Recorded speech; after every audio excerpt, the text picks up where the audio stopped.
ചേട്ടാ ഞാനും നമ്മുടെ ഒരു സുഹൃത്തും കൂടി ഇവിടെ നിൽക്കുമായിരുന്നു. ആ നിൽക്കുന്ന സമയത്താണ് ആക്സിഡൻറ്റ് കണക്കായിട്ട് ഓമിനി നേരെ ഓട്ടോയിലോട്ട് കൊണ്ട് ഇടിക്കുക ചെയ്തത്. ആ ഇടിച്ച സ്പോട്ടിൽ തന്നെ വണ്ടി നിന്ന് കത്തുമായിരുന്നു. അപ്പോൾ വണ്ടിക്കകത്ത് നിന്ന് ഒരാൾ പുറത്തിറങ്ങി ചേട്ടാ വണ്ടിക്കകത്ത് ആളുണ്ടെന്ന്. അപ്പോൾ നമ്മുടെ പ്രതീക്ഷ പറഞ്ഞാൽ ഫാമിലി ആയിരിക്കും, കൊച്ചുമായിട്ട് വന്നതെന്ന പ്രതീക്ഷയിലാണ് നമ്മൾ ഓടി അടുത്തേക്ക് വരുന്ന വണ്ടിയുടെ അടുത്ത് വന്നപ്പോഴത്തേക്കും ബോഡി കത്തിക്കൊണ്ടിരിക്കുക. അപ്പോൾ വണ്ടി രണ്ടു വട്ടം പൊട്ടിത്തെറിച്ച് മൂന്നാമത്തെ പൊട്ടിത്തെറിക്കകത്താണ് ഈ ബോഡി വെളിയിലോട്ട് വരുന്നതും നമ്മൾ പിടിച്ച് പുറത്തിടുന്നത്.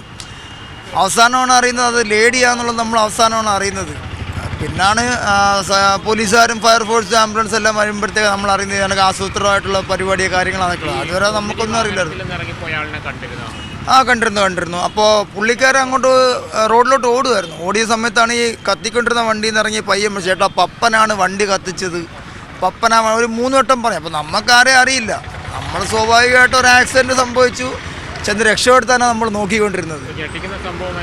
ആയിരുന്നായിരുന്നു ഒരു 8:50 ആ ടൈമിലാണ് ഉദ്ദേശം. ഒരു 10 മിനിറ്റോളം വണ്ടി നിന്ന് കത്തുകയും ചെയ്തു. 3 വട്ടം വണ്ടി പൊട്ടിത്തെറിച്ചു. പിന്നെ മൂന്നാമത്തെ പൊട്ടിത്തെറിക്ക് ശേഷമാണ് ഞങ്ങൾക്ക് ആർക്കും അടുത്തോട്ട് പോകാൻ പറ്റാതായി പോയത്. എന്നുവെച്ചാൽ അതുമാതിരി ചൂടായിരുന്നു, 2 വണ്ടിയും കത്തി. ഒരു വല്ലാത്തൊരു സംഭവമായിരുന്നു. എന്ന് വെച്ചാൽ ഇന്നലെ മൊത്തത്തിൽ